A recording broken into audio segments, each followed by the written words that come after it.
guys, one of the first things we have to talk about in 1996 is the launch of the Nintendo 64. Oh, man. I'm going to assume that this is something that was very important to all four of us. It was certainly hugely important and influential in my life. You could say it was formative for us here at IGN because N64.com, of course, was our very first website, and I joined right when, after the website kicked off on IGN, and that's all I covered. Yeah. Was So N64 you were every day. writing for N64.com, which That's right. covered the Nintendo 64, but then that became IGN64.com. Eventually, at some point, Nintendo said, you know what, I think we want that domain name. Well, yeah, I mean, Yeah, when they said they Nintendo's a stickler for like certain kind of spelling and writing. They spelled it Nintendo, all caps, 64 TM, right? We started calling it the N64, and fans on the internet and other websites sprung up with that kind of abbreviation. And after a while, Nintendo trademarked that. It actually wasn't a trademark. It's funny how And then they abbreviations actually- weren't even around then. Yeah, they actually worked with us. They were really good about it. We was gonna ask, redirected well, the yeah. N64.com domain to our website and theirs at the same time. But So was it easy to like get information and screenshots and things you needed No. for a website in 1996? no, we got stuff on slides. I kid you not. So cool. Yeah. So I remember the Nintendo 64 being in kiosks, in toy stores. That was the first place I experienced it. It was in Yeah. Nintendo Power. It was in toy stores. That's how I played it. I bet you had a different experience of that because you were in the industry at the time. Well, so let's take it back up. The console did launch on September 29th, was the official US launch day, and it was $250 at the time. But lots of people were already a little that bit was hyped expensive. for it. It was pretty standard, but yeah, I mean, that's not a small chunk of change. And a lot of people had a chance to sort of play that console, mostly at Toys R Us. And like Sam's saying, your experience might have been a little bit different. Actually, no. I joined after it had already debuted in the U.S. and I had the Japanese import as well. So I experienced it first as a consumer as well.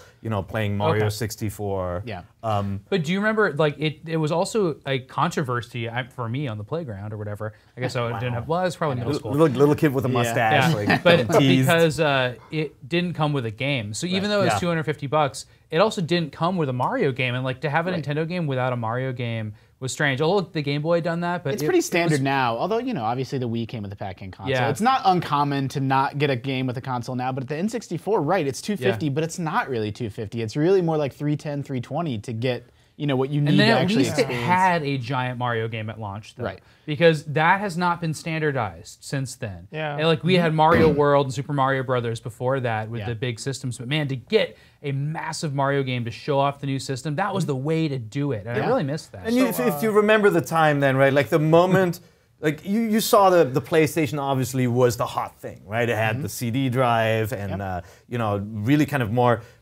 modern games, like games that are more like what games are today. And Mario 64 was this kind of throwback cartoonish game, but then you saw it running for the first time and like rock solid walls, no twitching textures and pixels. It looked like a new generation of games when we saw it. It was like Lawnmower Man. It's like being inside Lawnmower Man. We're going to talk a little bit more about Mario It's a 64 VR in a joke. second. I want to make sure we sort of cover the hardware. The Nintendo 64 hardware was, strange isn't the right word, but it was definitely maybe the first case of Nintendo going off and doing their own thing.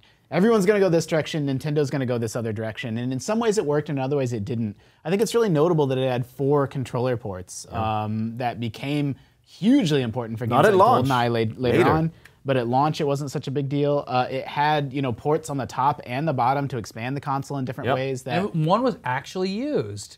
Like the Super Nintendo and the NES both had console expansion ports too, but the RAM port was actually used on that. Well, and the bottom, and in Japan you could get the 64DD and you could use the bottom port as well. That's right, and the controller itself, of course, had the Rumble Pack expansion area and a memory card, which didn't make sense because you could put memory on, you could do saves on a cartridge. Well, But not to only overlook- hang only on, first party. But not to overlook, there was also the analog, which I think we weren't used to a console, at least at that time, that shipped with an analog stick and had, I mean, Mario 64 was an excellent display of that technology because if you moved it slightly, he sort of walked. If you took off, he ran off sprinting. That You didn't console have to was hold run. crazy, right? Yeah, like it wasn't something we obviously didn't the know. analog stick was hugely innovative. It was before the PlayStation Dual Analog. The first sort of mainstream mass market time that analog controls had been in millions of people's hands and was displayed perfectly with games like Mario 64. The C stick was a big deal. That 3-prong. C buttons, Yeah, but I Excuse will me, yeah, say the C that buttons. my biggest challenge with it at first, though, was how am I supposed to hold this? Oh my gosh, And I remember seeing diagrams of different ways to hold it. And I'm just like, how do you play people- video games? People with got this? confused. You saw so many people trying to reach over Yeah. to the middle prong, trying to get to the analog Yep. stick, and it was painful. So they had like these little line drawings, if you remember, on the manuals, Yep. on the boxes. You could see it's like, no, hold it like that's this, hold right, it like this. yeah. By the way, very few games had you hold the analog stick with the Yes, right yes. hand and then the But D-pad. some GoldenEye players played You that could. way. I mean, Yeah, they had yeah. like faux dual analog controls, years before people had really accepted that as the way that shooters. Which is the should irony. Now control. you control the camera with the Yeah, right yeah, hand. Yeah. Yeah. But This is also we, true. when Turok came out, you used the digital buttons for movement and the left for look. that's So not- we flipped it. Yeah, let's not overlook the Z trigger, right? Because Right. that was another thing that maybe at launch wasn't super useful or successful. It but- felt great with Mario though. Yeah, but when Zelda that came jump. out, Long that jump. was the proving ground for the Z targeting. Oh, like, yeah. and just the idea that I can quickly snap onto something It and doesn't rotate interfere around with it. your fingers while you're targeted. Yeah, It or also your felt thumbs. like a gun trigger, right? Like Yeah. you're holding it, so first-person shooters actually felt really good on the machine as well. Yeah. Yeah, I mean, it was maybe the first example of Nintendo, marrying that marriage of hardware and software, and we're going to make games that are perfectly designed to work with this controller. And the first example of third parties, some figured it out and others didn't. Just like Nintendo off doing their own thing. It was, the decision to include carts. Not a popular one at the time. Even before the machine came out, there was a lot of mumbling, not just in the press, but among the licensees, among the companies making games for the consoles of the time. They were not happy, and you saw that with Square, right? When I was covering N64. Final Fantasy VII was still an N64 game. We saw these renders Yeah. and these little cinematics, and Square was talking about how it'll be a much bigger game with bigger score and everything. And then it got quiet, and then it turned into a PlayStation game because it was impossible to do the game they wanted to do on the cartridge. Well, and it looked completely different. And Yeah. over time, we would eventually discover that the Nintendo 64, at least from a system architecture perspective, was extremely limiting for developers. It was like when Sony put out their PlayStation, they actually had a system that was easier to develop for.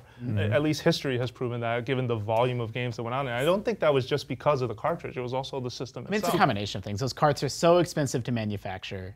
Yeah, but there was also That's what they said. there was an expectation They were that the expensive N64 hardware had just more oomph, better fill rate, just could render more polygons. And when we saw the first kind of they weren't called vertical slices, but they were kind of concept demos of what the games were going to look like. From Pilot Wings to Goemon from Konami and Castlevania. All these games looked way too complex and couldn't be pulled off on the N64. So when you actually got the Mystical Ninja Goemon game, it was a shadow of what we had Or first Quest seen. 64. There's like a laundry Yeah. list. They of were games. designing It was this for like I was silicon graphics, bigger machines, Yeah, and it just didn't work out. In the end, I was so happy that it's on cartridge because load times killed that generation Yeah. of disc. It's media odd. for For sure. me. It's odd how different. And FMV was horrible. I mean, when you think about And that's what was out at the time. in the modern day, the 360 and the PS3 have their differences, the Xbox One and the PS4, but they're very similar consoles. It's weird to remember back to an era where they were wildly different. Yeah. Like the N64 and PS1 are like, you do get these weird benefits. Like I'd kind of forgotten that you never really needed memory cards on the N64, and I remember shuffling memory cards around on the PS1. Oh my and just- gosh, yeah, the PS. Well, you the lose game- You your guys say memory. that, but every Sure. third-party game, it was a high cost to include Yeah. the EEPROM, right? Like Yeah. it was Yeah. too expensive I mean, I for had a third card. I parties. just didn't use it much. But there's So interesting I things had like- like 10 of these damn third-party That's memory true. packs, That's and fair. they were tiny and you were horrible. working in the industry at the You time get these, too, and covering there's a lot these of games. trade-offs. Like the sound was higher quality on the PS1, but sound on the N64, since it used these MIDI files, could be remixed and changed on the fly. It wasn't just streaming a single audio track. So you would see Right. that in later Progressive games like music. Banjo-Kazooie, which I think we'll talk about Mario. in future episodes. In Mario, 64. they used Boo's chuckle is the same sound effect as Bowser's laugh. Oh, wow. But it's Yeah. sampled. It's the same Wah, sample. wah, It just wah, yeah. wah. It's either sounds like that or sped up. Yeah.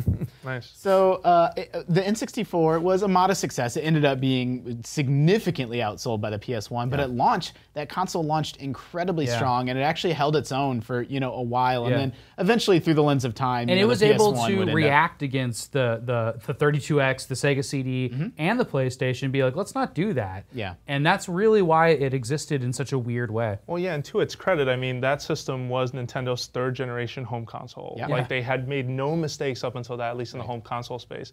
There was the oddity that was Virtual Boy, but history just kind of wrote that thing off, and I was like, well, there's no way it's going to affect their home console business. They know what they're doing, and then over time we found out, well, this is a cool system, and there are some cool games for it, but history doesn't really remember the N64 as fondly. Being in the industry at that time, what we heard from a lot of third parties was that that it was a gamble to make games for N64, right? Like with a CD-ROM based system, you design your game, you have the cost of game development, and then you're getting ready to press the discs, and they're very cheap to make.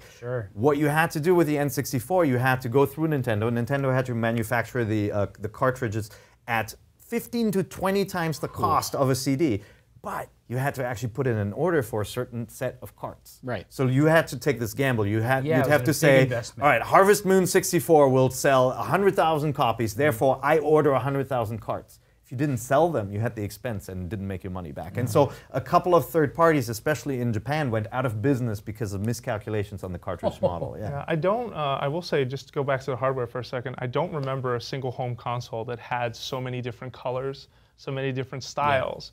Than the N64. I feel like that was the first Pikachu version. Pikachu version. It came in purple. It came in gold. Yeah, over time they sort of took that Apple approach of like in the 90s, doing something similar. Oh yeah, totally. Yeah, there was like something like 60 or 70 permutations of the controller color. I've seen them all lined up. It's amazing. Yeah, and you got to say, I mean, that is the machine. Like add-ons haven't always succeeded, right? Like we know Sega's history, but the RAM expansion actually was a big success, and it got bundled in later with games. But that was another eye-opening moment in my career, seeing Turok 2 for the first time, and they say, by the way, check this out. With the RAM expansion, we can make it HD. Well, high res with a Z was a claims term. High res. And we're like, wow, this looks so much better than any other game on the market.